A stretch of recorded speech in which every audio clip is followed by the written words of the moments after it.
નમસ્કાર દોસ્તો, આજે આપણે વાત કરવાના છે ભાઈ બહેનના એ પવિત્ર પર્વની એટલે કે રક્ષાબંધનની. શું દોસ્તો તમે જાણો છો કે રક્ષાબંધન શા માટે ઉજવવામાં આવે છે?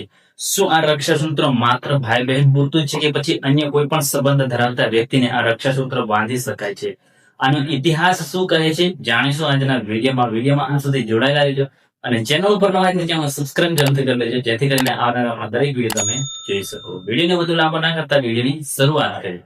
તો દોસ્તો વિડીયોની શરૂઆત એક કહાનીથી કરીએ, જેમાં ભગવાન વિષ્ણુ, માતા લક્ષ્મી અને રાજા બલિ, જેમાં રાજા બલિને છે ને પોતાની શક્તિ અને દાન ઉપર છે ને ખૂબ જ ઘમંડ હતો અને તેને આખી પૃથ્વીલોકને જીતી લીધો હતો. અને પછી સ્વર્ગને જીતવા માટે તે યજ્ઞ કરતો હતો. ત્યારે દેવતાઓ છે ને ગભરાઈને ભગવાન વિષ્ણુ આગળ પ્રાર્થના કરે છે કે હે પ્રભુ, જો અમારો સ્વર્ગ આ રાજા બલિ જીતી લેશે તો પછી અમે ક્યાં રહીશું? એમ કરીને ભગવાનને પ્રાર્થના કરે છે. ત્યારે ભગવાન વિષ્ણુ એક નાના બાળકનું અવતરણ લે છે અને તે વામન ભગવાન સ્વરૂપે જ્યાં રાજા બલિ યજ્ઞ કરે છે ને ત્યાં જાય છે. અને ત્યાં ઉભા રહેતા જેટલા પણ રાજા બલિના જે ઋષિઓ હતા એ બાળકને જોઈને છે ને ચકિત થઈ જાય છે, એટલે કે વામન ભગવાનને.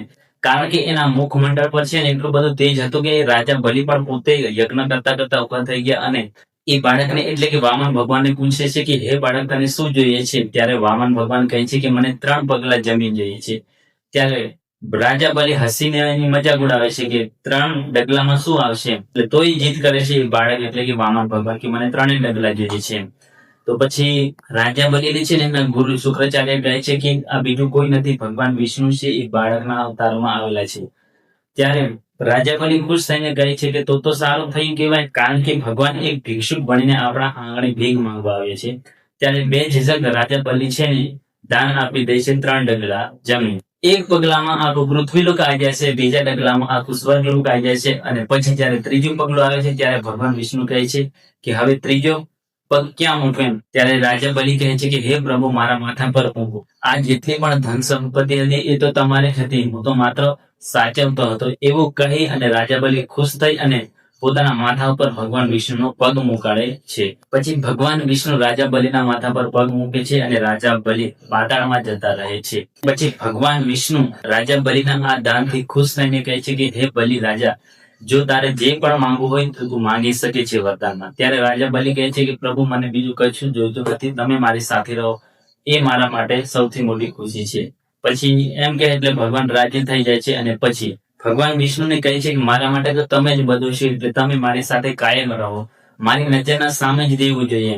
ત્યારે પછી ભગવાન વિષ્ણુ છે ને કાયમ માટે એ રાજા બલિના દ્વાર ઉપર છે ને એક દ્વારપાલ તરીકે રહે છે. પરંતુ વૈકુંઠની અંદર માતા લક્ષ્મી દુઃખી થાય છે, જેની અંદર ક્યારે દુઃખનો એક પલ પણ જોવા નથી મળતો. એ જગ્યાએ એટલે કે વૈકુંઠની અંદર દુઃખ છવાયું હતું. ત્યારે નારદ મુનિ આવે છે અને માતા લક્ષ્મીને કહે છે કે હે માં, તમે દુઃખી કેમ છો? ત્યારે આ બધી વાતો જણાવે છે કે ભગવાન અહીં ગયેલા છે ને એવું બધા રાજા બલિના દરબારમાં એક દ્વારપાલ તરીકે ફરજ બજાવે છે.